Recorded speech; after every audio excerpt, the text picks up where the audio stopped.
Combien sont prêts pour la parole de Dieu ce matin? Amen, alléluia. Des fois, je dis ça, combien sont prêts, puis je me dis, même si vous n'êtes pas prêts, j'y vais pareil. Alléluia. Amen. Ce matin, j'aimerais débuter une série de messages. J'aime beaucoup ça l'été, faire des messages sur des personnages bibliques. Et j'aimerais parler de la vie d'Esther, j'aimerais parler du livre d'Esther qu'on a dans l'Ancien Testament, un petit livre de 10 chapitres. Mais ce qui est particulier, puis j'ai intitulé le titre de la série de messages, La vie d'Esther, et en dessous, là, mon slogan pour la vie d'Esther ou le livre d'Esther, c'est « Un Dieu invisible et invincible ». Et le titre du message ce matin, c'est « Un Dieu invisible, mais, 3 petits points. » On va dire la suite tantôt. Dans le livre d'Esther, ce qui est particulier, c'est qu'on ne voit jamais le nom de Dieu écrit dans ces pages. Dans les 10 chapitres du livre d'Esther, on ne voit jamais le nom de Dieu, jamais le nom de Seigneur éternel ou tous les noms de Dieu possibles, là.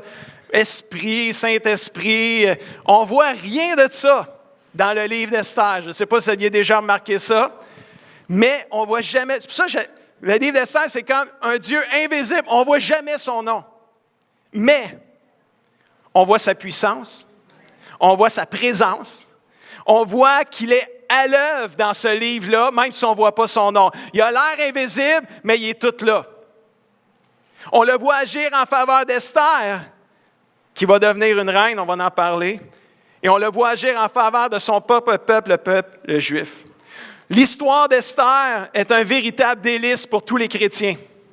Ses leçons de vie sont saisissantes, inspirantes et vont nous inspirer aujourd'hui aussi et les prochains messages. Sommes-nous prêts aujourd'hui à nous laisser éblouir par la signature de Dieu dans cette histoire inspirante qui est celle d'Esther? Oui, un Dieu invisible, numéro 1, mais surtout un Dieu en contrôle. C'est important, ce matin, je vais dire un peu d'histoire, un peu de contexte, pour qu'on puisse juste comprendre l'histoire d'Esther. Comment est-ce que Esther a pu arriver à être reine dans un pays qui n'était pas le sien, au milieu d'un peuple qui n'était pas le peuple juif? Comment est-ce que c'est arrivé, ça? Et le peuple de Dieu, le peuple juif, était en exil à l'étranger. Ça veut dire quoi, ça, en exil? Exil veut dire être mis hors de son pays sans la permission d'y entrer. Quand on voit ça dans la Bible, c'est des exilés, c'est pas des excités, c'est des exilés. Exilés, ça veut dire on les a mis dehors de leur pays puis ils ne peuvent pas revenir. Vous me suivez? Donc, le peuple juif n'était pas dans leur pays à ce moment-là. Ils étaient sous le règne du roi Assuérus, qui lui régnait sur 127 provinces de l'Inde jusqu'en Éthiopie, puis lui vivait dans la capitale, à Suse. Bon, ça, c'est un peu d'histoire pour ceux qui aiment l'histoire. Pour les autres, c'est pas grave. Esther, chapitre 1, versets 3 à 4. Voici le contexte dans lequel tout a commencé pour arriver à ce que Esther devienne la reine. C'était du temps d'Assuérus, le roi. La 3e année de son règne. Retenez ça, la 3e année de son règne. On va y revenir tantôt. Le roi, la 3e année de son règne, fit un festin, un party, avec tous ses princes, tous les serviteurs, les commandants de l'armée, des pestes et des merdes, les grands et les chefs des provinces furent réunis en sa présence. C'était la grosse fête. C'est le gros party. Il montra la splendide richesse de son royaume à 127 provinces. C'est quand même gros, là, c'était big.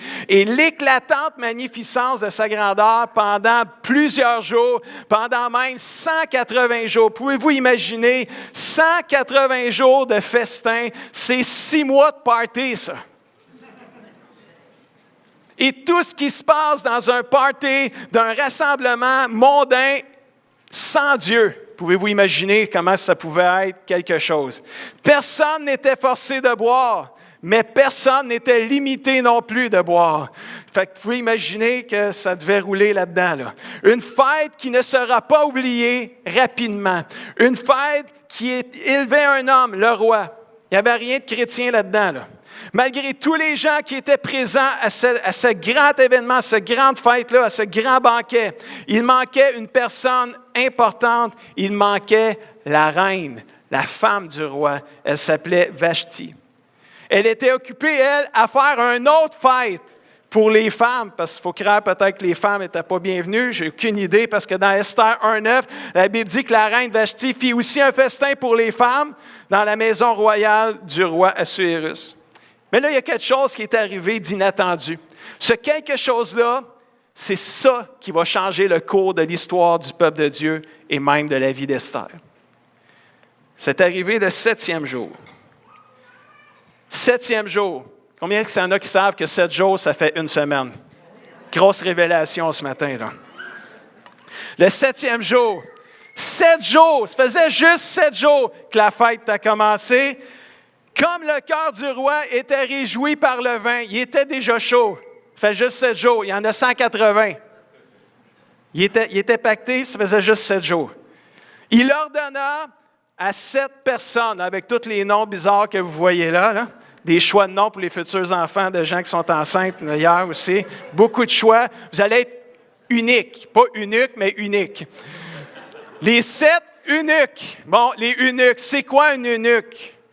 Bien, un eunuque, c'est un homme qui a été castré pour pouvoir garder les femmes dans l'arène royale ou dans le palais royal. Fait que pourquoi qu'il est castré? Bien, pour pas qu'il y ait c'est ça, pas qu'il se fasse violer, ou je ne sais pas trop quoi, là, pas qu'il y ait de jouissance, rien. Bon, je ne rentrerai plus dans les autres détails. De toute façon, les enfants sont en bas, c'est pas grave. C'est juste pour expliquer c'est quoi un eunuque, à ceux qui ne savent pas c'est quoi un eunuque. C'est quelqu'un qui gardait les femmes dans l'arène royale, puis pour pas qu'il y ait de jouissance, on les castrait. Donc, ces 7 gars-là, eunuques-là, le roi leur demande de venir, puis il dit « Amenez dans ma présence la reine Vashti. » Avec la couronne royale, je veux montrer au peuple et aux grands toute la beauté de ma femme, toute la beauté de la reine, car elle était belle de figure, est extraordinaire. La fête était pour durer 180 jours et après 6 jours, le roi était déjà saoul, était déjà pacté, réjoui par le vin, puis il n'était même pas capable lui-même de demander à sa propre femme de venir. Il a fallu qu'il demande à 7 eunuques d'aller la chercher. Puis ça y a pris 1 semaine pour réaliser qu'elle n'était pas là dans la fête encore. 7 jours plus tard, « Hey, ma femme n'est même pas là! » Ma femme n'est même pas là, je sais. Je suis pas bon, hein? J'ai jamais été pacté, je ne sais pas c'est quoi être sous, j'ai jamais été sous de ma vie. Là. Je n'ai aucune idée c'est quoi être sous. Mais tout ce que je sais, c'est quand j'ai à Wa TV, ils ont l'air tout grand, je me rends de même. Puis, tu sais, je n'ai pas été élevé dans une famille de sous, de gens qui ont vécu ça, ces affaires-là, fait que je ne connais pas ça. OK, on revient. Mais, quand il envoie ses hommes à regarder la réponse de sa femme, la reine, qu'est-ce qu'elle a dit? Mais la reine Vashti refusa de venir quand elle reçut par les eunuques l'ordre du roi d'aller à la fête du roi. Non, j'y vais pas. Vous lui direz que j'y vais pas, je ne suis pas intéressé. Quand même intéressant de voir qu'elle refusa de se soumettre à son mari, le roi, qui lui ordonna de venir à la fête. Cela a provoqué une réaction chez le roi, gardant à l'esprit qui était réjoui par le vin, sa réaction ne pouvait pas être positive. Au verset 12 à 15, la Bible dit « Le roi fut très irrité, jusqu'à même être enflammé de colère. » Est-ce que c'est déjà arrivé à des maris dans cette salle d'être irrités envers leur femme ou enflammés de colère? Levez pas la main, c'est juste une question que je pose comme ça. Alors, le roi, peut-être que c'est le contraire aussi. Il y a peut-être un paquet de femmes qui sont peut-être irritées et enflammées de colère envers leur mari, mais peu importe. Dans ce texte-là, le roi s'adressa aux sages, si on peut les appeler des sages, et il s'adressa juste à ces hommes autour de lui qu'il consultait quand il avait besoin de conseils. Puis il s'en va voir ses conseillers, puis il dit « Hey les boys, vous connaissez la loi, vous connaissez tout ce qui est légal, tout ce qui est les règles. Y a-t-il une loi dans nos lois qu'on peut appliquer à la reine Vashti pour n'avoir point exécuté ce que moi, le roi, lui avait ordonné par les eunuques? Y a-t-il une loi là, pour la punir, finalement? C'est ça que ça veut dire. Il n'y avait pas beaucoup de grâce dans le cœur du roi, mais il n'était pas chrétien, il ne connaissait pas ça. Alors, quand tu demandes conseil à quelqu'un de ton équipe, tu le sais, il y en a toujours un qui va lever la main. Puis là, ça donnait qu'il s'appelait Memucan. Quand même, c'est lui. Il répondit devant le roi et les princes, il a dit, « Oui, ce n'est pas seulement à l'égard du roi que la reine Vashti a mal agi. Ah non! C'est aussi envers tous les princes, tous les peuples qui sont dans toutes les provinces du roi Assuérus. » Bon, il y en a un qui était offensé, lui-ci. Oui, roi, il faut que tu saches, l'action de la reine parviendra à la connaissance de toutes les femmes et va porter ces femmes-là à mépriser leur mari. Non. Elles diront, le roi Assuérus avait ordonné qu'on amenât en sa présence la reine, elle n'y est pas allée. Et dès ce jour, les princesses de partout qui auront appris l'action de la reine, la rapporteront à tous les chefs du roi, et de là beaucoup de mépris et de colère. C'est comme ces hommes-là se voyaient en train de perdre le contrôle de leur pouvoir sur leurs femmes. Si on ne punissait pas la reine. Si vous avez bien compris, là, moi c'est ça que j'ai compris. Non, il n'y a pas juste envers toi. Là, tout le monde va le savoir parce que la reine, c'est le top. Il y a le roi, puis il y a la reine. C'est les modèles, c'est eux autres, les exemples à suivre. Là, si la reine a désobéi à son mari, hey, c'est un modèle, toutes les femmes vont dire la même affaire. La reine, elle l'a fait, on peut le faire. Il faut faire de quoi, là? Il faut la punir. Vous voyez, là, ce n'est pas un contexte encore chrétien. Il n'y a pas de grâce dans ce que je vous dis là. Mais, écoutez-moi bien, là. Tout ça, il y a quelque chose qui s'en vient avec ça. Là. Ces hommes se voyaient en train de perdre le contrôle. C'était l'occasion rêvée d'envoyer un message à toutes les femmes. Fait que Memucan leur suggère ceci au verset 19. « Si le roi le trouve bon, qu'on publie de sa part, mais il y avait beaucoup de pression. Si le roi le trouve bon, mais il y avait de la pression. Si le roi le trouve bon, qu'on publie de sa part et qu'on inscrive parmi les lois des Perses et des Mèdes, avec défense de la transgresser, une ordonnance royale d'après laquelle Vashti ne paraîtra plus devant le roi Assuérus, et le roi donnera la dignité de reine à une autre qui soit meilleure qu'elle. Débarrassons-nous d'elle, puis ça va lancer un message clair et précis.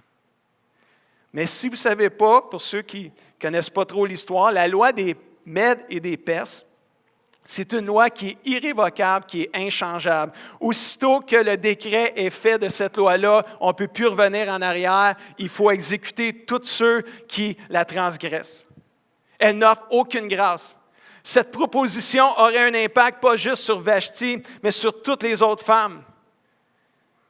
Pendant ce temps-là, pendant que ça brasse tout de même, Esther a fait ce qu'elle a à faire. Elle est à quelque part, je ne sais pas où, mais elle fait ce qu'elle a à faire. Elle n'est probablement pas au courant de tout le brouhaha qui se passe dans le palais royal, de la chicane de couple qu'il y a entre le roi et la reine. C'est peut-être pas grand-chose de ça, mais il y a une chose qui est certaine, c'est que maintenant le roi se cherche une nouvelle reine.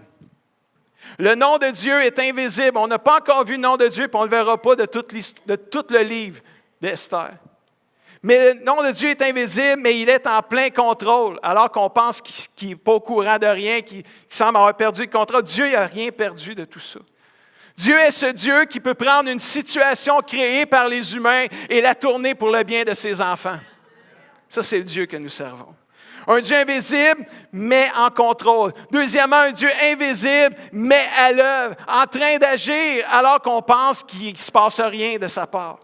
Travaillant derrière la scène sans qu'on le voie, Dieu agit, fait bouger les choses, organise les événements en changeant les pensées des gens jusqu'à ce qu'ils puissent faire sortir à partir d'un contexte des plus mondains, comme on le voit dans l'histoire, une décision qui exécutera son plan parfait pour sauver son peuple qui est prisonnier dans un autre pays. On le voit dans tout ce que je viens de dire et dans toute l'histoire d'Esther. On peut l'écrire sur de l'encre permanente. Dieu est toujours à l'œuvre, mes amis. Dieu est toujours à l'œuvre. Et il ne le fait pas juste pour Esther, il le fait pour tous ceux qui sont ses enfants. Si tu es un enfant de Dieu ce matin, Dieu est à l'œuvre dans ta vie. Même si ça semble invisible, même s'il me semble qu'il ne se passe rien, Dieu est à l'œuvre dans ta vie, mon frère, ma soeur, mon ami. La Bible dit dans Psaume 121, versets 4 à 5, « Voici, Dieu ne sommeille ni ne dort. celui qui garde Israël, son peuple. L'Éternel est celui qui te garde. Philippiens 1,6, il ne dort pas le Seigneur, il est toujours à l'œuvre, il est toujours là. Je suis sûr d'une chose, Dieu qui a commencé en vous un si bon travail va le continuer jusqu'au bout, jusqu'au jour où Jésus reviendra et Jésus vient bientôt. Dieu n'a pas fini d'agir, mes amis. On est béni d'être un enfant de Dieu ce matin, si vous êtes un enfant de Dieu. Continuons notre histoire d'Esther. La décision finale, à la suite de la désobéissance de Vashti, est arrivée à ceci. Ils ont fait quoi finalement avec le conseil de Mémucan? Bien, le roi il a décidé d'envoyer des lettres. Il a décidé, on fait ça. Ils envoyaient des lettres à toutes les provinces du royaume. À chaque province, selon son écriture, selon la langue du peuple de sa province. Et ces lettres-là portaient que tout homme devait être le maître de sa maison et qu'il parlerait dans sa maison la langue de son peuple. Ce décret de loi venait de confirmer la fin du règne de la reine Vashti. Mais ça débutait, ça mettait un fin à son règne de reine, mais ça faisait débuter ou ça poursuivait un temps de domination des hommes envers les femmes. Dans tout cela, un nouveau poste était maintenant disponible. Qui était pour prendre la place de la reine Vashti? Bon, on sait tous que c'est Esther, mais comment c'est arrivé? Fait que le roi, il dit, pour remplacer Vashti, emmenez-moi toutes les jeunes femmes vierges et surtout belles que vous avez partout. Emmenez-moi ça qui défile devant moi, puis on va faire un screening, là, puis on va checker ça, puis c'est des femmes qui popperont dans mon cœur ou dans ma tête, je vais les choisir, puis à un moment donné, je vais m'arriver jusqu'à une. Fait qu'une fois que, puis même, juste pour dire, dans Esther 2, versets 2 et 4, c'est juste pour dire que c'est ça qu'il cherchait, le roi, là. Quand on cherche pour le roi des jeunes filles vierges et belles de figure, et que la jeune fille qui plaira au roi à la fin de tout devienne reine à la plage de Vashti. C'est pas moi là, qui avais inventé ça, là, je l'ai pris dans la Bible. Mais là, quand la tournée des filles a fini,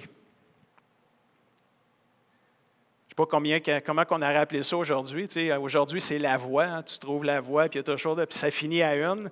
Je ne sais pas, c'est la future reine. Je ne sais pas comment on a rappelé ça aujourd'hui. Ça aurait fait un talk show, c'est sûr, une émission de TV réalité. Là.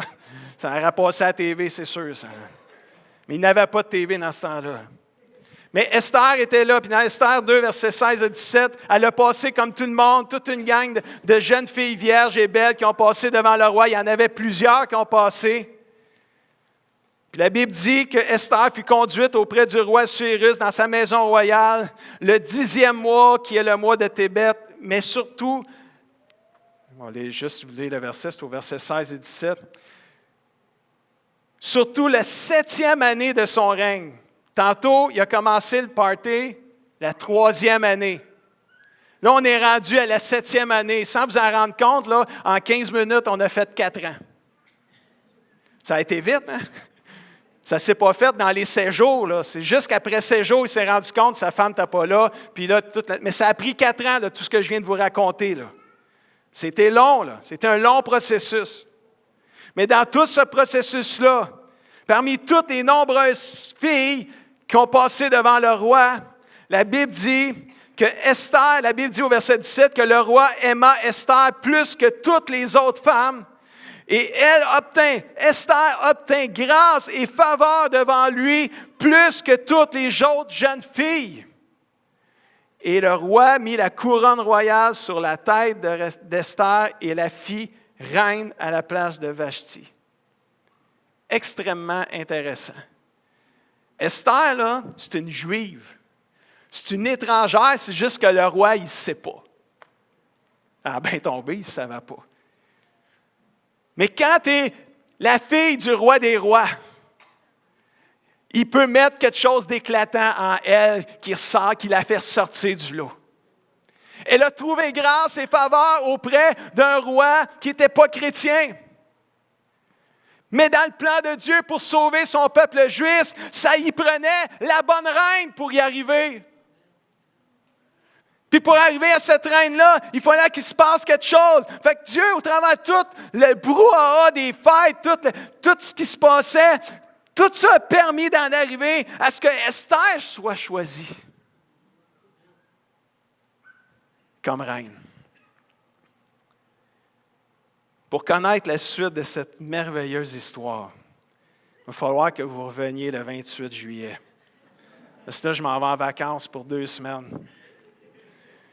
Puis je vais continuer mon histoire le 28. Chou, hein? Je pensais que quelqu'un aurait dit chou. Des fois, on dit amen, mais là, je pensais que quelqu'un aurait dit chou. Il y en a peut-être plusieurs qui l'ont dit en dedans d'eux autres ou disent ah, pasteur. C'est rare que je fais ça, là, des suites. Là, revenez la semaine prochaine. J'ai beaucoup écouté Batman quand j'étais jeune. Puis, Batman, c'était toujours, il était pogné, il va mourir. Tu penses-tu qu'il va mourir? On dirait qu'il va mourir, puis là, ça dit 3 petits points. À suivre la semaine prochaine. Là, tu ne pourrais pas faire des plans la semaine prochaine pour aller jouer au baseball, je ne sais pas quoi, parce que j'étais enfant dans ce temps-là. Il fallait que j'écoute Batman. Vas-tu mourir? Tu sais qu'il ne mourra pas. Mais comment il va faire pour s'en sortir alors qu'il a l'air vraiment pogné? Puis il va mourir. Fait que là, il fallait que tu écoutes Batman la semaine suivante. Puis là, la semaine d'après, ben là, tu avais une nouvelle histoire. Là, tu voulais savoir c'était quoi l'histoire. Puis là, contre qui va se battre? Contre le Joker, le Pingouin ou le Sphinx? Et là, tu écoutes. Mais là, si tu l'écoutes, celle-là, il va se faire pogner. Tu le sais, il va se faire pogner. Il va être sur le bord de mourir. 3 petits points. Ancien la semaine prochaine. Fait que j'ai écouté Batman toute mon enfance. Là, je vous fais vivre un petit peu un moment comme ça. Pour connaître la suite d'Esther, venez dans 3 semaines, même pas la semaine prochaine, 3 semaines, où vous écouterez le message sur Internet. Mais revenons à notre histoire d'Esther. J'aimerais partager avec vous ce matin 3 leçons de vie, 3 grandes leçons de vie apprises juste avec ce qu'on a vu aujourd'hui. Première leçon de vie, c'est les plans de Dieu ne sont pas empêchés ou arrêtés quand les événements sont mondains ou sans Dieu. Ce banquet sans Dieu n'a pas arrêté le plan de Dieu de prendre place pour son peuple. Dieu est à l'œuvre et s'ajuste à notre humanité. On ne pourra jamais déjouer Dieu. On ne pourra jamais contrecarrer les plans de Dieu. On va peut-être essayer de faire des choses pour vouloir les arrêter, mais quand Dieu a un plan sur ta vie, il va l'exécuter. Dieu est à l'œuvre et s'ajuste. Dieu est à l'œuvre dans les endroits de guerre, comme il est ici ou en Europe ou partout. Rien n'arrête Dieu. Il faut saisir cette vérité ce matin. Une mauvaise décision de ton patron n'arrêtera pas le plan de Dieu pour toi. Une mauvaise décision de ta part n'arrêtera pas le plan de Dieu pour toi. Si tu aimes Dieu vraiment de tout ton cœur, il va arranger les circonstances, ça va revenir à son plan de départ, mes amis. Je crois en mon Dieu, ça fait tellement longtemps que je sers Dieu, je sais qu'il est comme ça. Il est trop comme ça. Je le sais, j'ai essayé tellement de fois de faire avancer son plan pour ma propre vie. Là. Je le sais. Depuis l'âge de 7 ans que je suis dans l'Église ici, là. J'en ai 52, ça fait 45 ans qu'on est dans l'Église ici. Mes parents ont accepté Jésus, j'avais 7 ans. Dans la petite Église rouge, là, vu qu'on a de la famille des Marais ce matin, un petit peu de souvenirs. À l'âge de 15 ans, j'ai donné ma vie à Dieu. Mais quand j'ai donné ma vie à Dieu, à l'âge de 15 ans, Dieu me dit, tu vas être quelqu'un qui va prêcher ma parole. Il m'appelait pour l'œuvre du ministère. Mais je n'étais même pas capable de parler en avant de la classe en français pour faire mon exposé oral. Comment ça se fait que tu veux que je devienne un prédicateur pour toi, Seigneur? Comment tu veux que je parle devant des foules puis je prêche l'Évangile alors que je ne suis même pas capable de raconter une petite histoire de bébé devant une classe de français de 30 personnes? Mais il m'appelait. J'ai pris ma grosse Bible que j'avais dans ce temps-là, puis je me suis mis à étudier la Bible. Mais là, je me disais, ça n'a pas d'allure, j'ai 15 ans, je suis ben trop jeune. Mais là, quand je t'ai rendu à 20 ans, je t'ai rendu mature. Là. Parce qu'à 20 ans, ça faisait 5 ans, là, je t'ai appelé au ministère. Ça faisait 5 ans, j'étudiais la Bible. Je me suis dit, là, je suis capable. Là, non, là, je vais prêcher. Il y a quelqu'un qui va le savoir, là. T'sais. Seigneur, tu m'as appelé, là, ça fait 5 ans, tu m'as-tu oublié déjà, là, t'sais. Et j'ai forcé la note souvent. J'ai fait des erreurs. J'ai forcé la note. Ah, j'ai-tu frappé des murs? J'ai-tu des portes qui te ferment sur le nez? Là? Tu viens pour rentrer dans la porte, puis la porte te ferme sur le nez. Là. Je ne sais pas si ça vous est déjà arrivé, là, mais moi, c'est arrivé souvent. Mais moi, là, je voulais servir Dieu. Mon cœur était là, j'aimais Dieu. Fait, aussitôt que la porte, il y avait une poignée dans la porte, puis il y avait une mince ouverture, moi, je rentrais dedans. Je dis, ça y est, c'est mon jour. C'est mon moment, là. Seigneur, la porte vient de s'ouvrir. Non, oui, elle s'ouvre, j'arrive, Seigneur. C'est elle, c'est ma porte, celle-là. Là. Pour arriver dans la porte, finalement, c'est une illusion, elle était bien fermée. Puis je partage ça, mes frères et sœurs, ce matin, juste pour vous dire que Dieu est à l'œuvre. Des fois, on fait des erreurs, des fois, on fait des choses, mais même s'il semble qu'il ne se passe rien, les plans de Dieu ne sont pas empêchés parce qu'on fait des erreurs. D'ailleurs, c'est ma deuxième leçon de vie. Les buts de Dieu ne sont pas déjoués par nos erreurs et nos échecs, n'est-ce pas encourageant? Oui, des fois, le mal attriste Dieu. Et des fois, des conséquences sérieuses s'en suivent. Mais Dieu est encore et sera toujours un Dieu de grâce, un Dieu de miséricorde et un Dieu d'amour, frères et sœurs. Un Dieu qui ne se lasse pas de pardonner ceux qui confessent leurs péchés et qui changent de vie. Quelqu'un dit Amen ce matin. Des échecs peuvent retarder le plan de Dieu, mais jamais les contrecarrer. Alléluia. Ça a pris 15 ans avant que je devienne un pasteur pour de vrai. Je n'ai jamais été un faux pasteur non plus. Là. C'est relatif. Ça a pris 15 ans que je devienne pasteur à temps plein. Savez-vous ce que ça a pris pour que tout ça soit déclenché? Ça a pris 2 choses. Ça a pris la crise du verglas, 1998, janvier 1998. Puis dans la crise du verglas, j'ai fait une crise d'appendicite. C'est jamais une bonne idée de faire une crise d'appendicite dans une crise de verglas. Parce qu'il faut que tu te fasses opérer, puis là, tu marches sur des génératrices. L'hôpital marchait sur des génératrices. Si la génératrice manque en plein milieu de l'opération, de maintenant, tu comprends-tu? C'était jamais le bon timing. Mais dans cette crise-là, dans cette maladie-là qui est arrivée, j'avais 1 mois et demi, je travaillais à l'épicerie Métro qui est ici. J'étais gérant d'épicerie à ce moment-là, dans cette période-là. Et j'ai eu 1 mois et demi de convalescence. Je ne pouvais pas aller travailler, c'était impossible. J'avais l'air d'un gars, tu sais, on m'avait coupé, on m'avait fendu pas mal, j'ai encore la cicatrice. Puis là, j'ai compris ceux qui avaient des césariennes dans ce temps-là. Aujourd'hui, ça a l'air que c'est facile, des césariennes, mais j'ai compris c'était quoi avoir une césarienne. Parce que ça a l'air que quand tu es coupé ici, bien, moi, je ne savais pas que tous les muscles du corps se relient ici. Là. Parce que je riais, puis ça me faisait mal ici. Là. On ne pouvait même pas me faire rire dans ce temps-là parce que ça me faisait mal, ça tirait ici. Je ne savais pas que tout se reliait partout. Là. Puis là, Lynn, ma femme, elle me dit, il me restait 2 cours du collège biblique à terminer, puis ça faisait 8 ans qu'il me restait 2 cours à terminer d'ailleurs. Ça a été très long finir mon collège biblique. Mais je me suis marié, j'ai eu des enfants, puis il fallait que je m'occupe de ma famille. En tout cas, j'ai pas pris le temps. Je ne dirais pas que je n'avais pas le temps, je vais dire que je n'ai pas pris le temps. Là, Lynn a dit, hey Guy, pourquoi pas? Pourquoi pas finir tes cours? Tu as 1 mois et demi. Finis tes 2 cours, ça va être fini. Tout d'un coup. C'est pas pour ça que c'est arrivé, cette affaire-là. Là. Ouais, c'est une bonne idée. Tout d'un coup, le goût est revenu de faire mes 2 cours. J'ai fini mes 2 cours. Tout ça fait que ça, c'était en janvier, février, mars. Puis on était rendu au Nouveau-Brunswick à la fin juin. Dieu avait un plan. Dieu avait un plan. Là, tu penses qu'il ne se passe plus rien, ça fait 15 ans que tu attends après ça, tu te dis, non, je pense que je ne fais plus. J'avais même dit à mon boss, il y avait un poste de directeur général du magasin qui venait de s'ouvrir au métro ici. J'avais dit à mon boss, j'ai dit, écoute, M. Riendo, il n'y a pas de problème. Moi, là, j'ai dit, je sais que Dieu m'appelle à être pasteur, mais je pense que ce n'est pas pour tout de suite. Anyway, ça fait 15 ans que j'attends.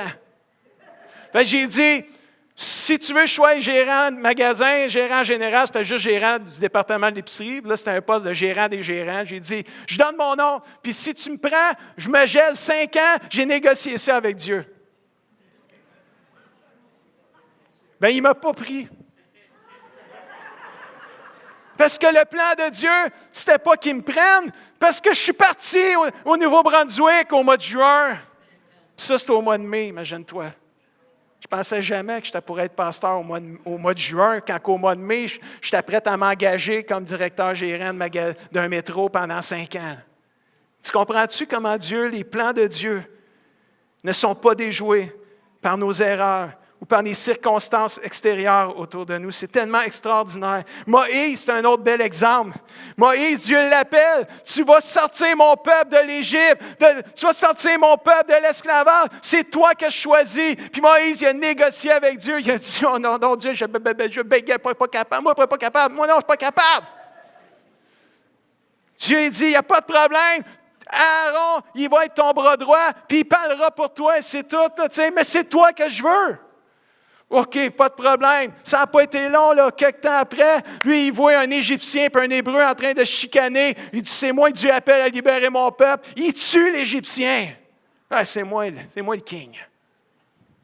Mais ce n'était pas comme ça que Dieu... C'est pas ça que Dieu il avait dit. Il n'a pas dit d'aller tuer les Égyptiens tout de suite. C'était pas comme ça, là. Fait qu'il l'a envoyé 40 ans dans le désert pour le former, pour le préparer, pour le restaurer. Après ces 40 ans dans le désert, c'était le bon moment. Moïse est arrivé, puis les plans de Dieu pour sa vie se sont accomplis. Quelqu'un dit amen à ça. C'est pas parce qu'on fait des erreurs que le plan de Dieu pour notre vie, il va être fini. Dieu, il voit bien plus grand que ça, frères et sœurs. Des fois, on peut le retarder, mais on ne peut pas le contrecarrer. C'est vraiment excitant. Puis le troisième et dernière leçon de vie que je veux parler avec vous ce matin, c'est les enfants de Dieu ne sont pas exclus des hautes positions dans les business, dans la vie, dans les entreprises. On a le droit, les enfants de Dieu, d'être les big boss de compagnie. Alléluia. Parce que c'est là qu'on peut avoir aussi de l'impact. Esther était juive, exilée dans un pays étranger. Elle était orpheline, elle n'avait même pas de père, même pas de mère. Elle a perdu ses parents très jeunes. C'est son mononcle, cousin, là, ça dépend des versions de Bible, qui s'appelait Mardoché, qui s'est occupé de lui, qui s'est occupé d'elle plutôt. Puis on va en parler le 28 juillet de Mardoché, mais pas en matin.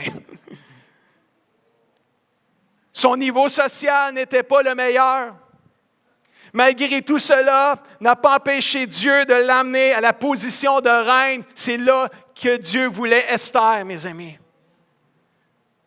Je me rappelle quand j'étais dans l'épicerie, quand j'ai commencé à l'âge de 16 ans, je n'étais qu'un emballeur. Un emballeur? Ça n'existe même plus aujourd'hui, quasiment emballeur, là, à part quand tu vas au métro, mais ils ne sortent même plus dehors. Là. Mais moi, dans mon temps, quand j'étais à l'épicerie, j'étais à Douville, dans le temps, pour ceux qui connaissent Saint-Hyacinthe, à côté du Dairy Queen. J'ai commencé là, puis j'étais un emballeur. Puis là, on emballait l'épicerie des gens dans les sacs, mais nous, on les prenait, puis on les mettait dans les valises des chars. Puis après, quand on mettait dans les valises des chars, les madames ou les messieurs, ils nous tipaient. Je ne sais pas s'il y en a qui se rappellent de ça. Moi, je m'en rappelle, j'étais là. J'ai commencé comme ça, là. Aussi nono que ça comme job. Mais je faisais tellement bien ma job que je ne sais pas comment ils peuvent faire pour voir bien un emballeur. J'ai aucune idée. On fait juste mettre du stock dans un sac, là. Probablement que je mettais toujours le pain en dernier. Ils ont peut-être remarqué ça. Fait que mais ça, tu n'as pas besoin d'un diplôme pour ça. C'est un petit peu d'intelligence, puis tu l'as. Là, à un moment donné, ils viennent me voir, Guy. Je faisais ma job. Je ne pensais même pas à upgrader, là. À un moment donné, il dit, Guy, il y en a un qui vient de canceller à soir, puis c'est lui qui plaçait les produits laitiers. Tu veux-tu prendre sa place juste pour asseoir? Je m'en vais faire les produits laitiers. Je n'ai plus jamais retourné emballeur. Ils m'ont dit, on te garde comme commis dans l'épicerie, ça te dérange-tu? Moi, ça ne me dérangeait pas, ça faisait différent, je trouvais ça le fun. Placer du lait, puis tout le kit, c'était cool. J'ai continué, puis à un moment donné, je me suis marié. Il y a un poste qui s'est ouvert, puis j'étudiais au cégep, je venais de finir mon diplôme de cégep, puis il y a un poste qui s'est ouvert. Je suis devenu gérant d'une section de l'épicerie. Puis je fais juste ma job, j'ai fait comme... À un moment donné, un poste d'assistant gérant s'ouvre ici, à Saint-Hyacinthe, au métro ici. J'arrive là, ils me prennent tout de suite. Tu vois-tu, Dieu agit, puis à un moment donné, je fais juste ma job, comme je l'ai toujours fait du mieux que je pouvais. Puis à un moment donné, un matin, il m'arrive, Le big boss arrive, puis il dit, Guy, il dit, ça te tente-tu d'être gérant d'épicerie? On a un gérant qui s'en va, puis tu commences lundi. Puis on était genre jeudi, là, la semaine avant. Ça va vite, les affaires, là. C'est sûr que je vous raconte ça en 2 minutes, là, puis ça a pris 3 ans, ces affaires-là. Là. Mais c'est juste pour dire, fais ce que tu as à faire. À un moment donné, Dieu va faire ce qu'il a à faire, lui aussi. Puis j'ai juste fait, mais là, moi, je pense toujours que je vais être pasteur, là. Mais je me dis, non, Dieu, il ne veut pas. Il dit, il tarde, je vais me lancer dans l'épicerie. Tu sais.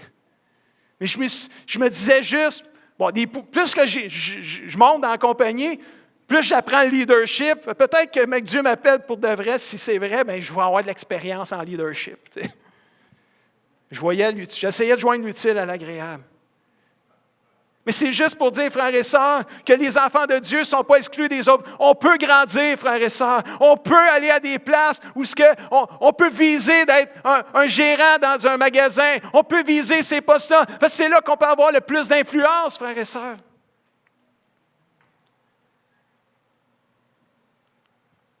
Dieu l'a fait pour Esther. Dieu l'a fait pour moi de tellement de manières. Dieu l'a fait pour le roi David, alors qu'il gardait les moutons de son père. Dieu l'a fait pour Joseph. Dieu l'a fait pour Gédéon. Dieu l'a fait pour Daniel. Dieu l'a fait pour tellement de monde. Dieu l'a fait même peut-être pour toi. Tu as peut-être une histoire que tu pourrais raconter où ce que Dieu a fait la même chose pour ta vie parce que notre Dieu, c'est comme ça qu'il fonctionne.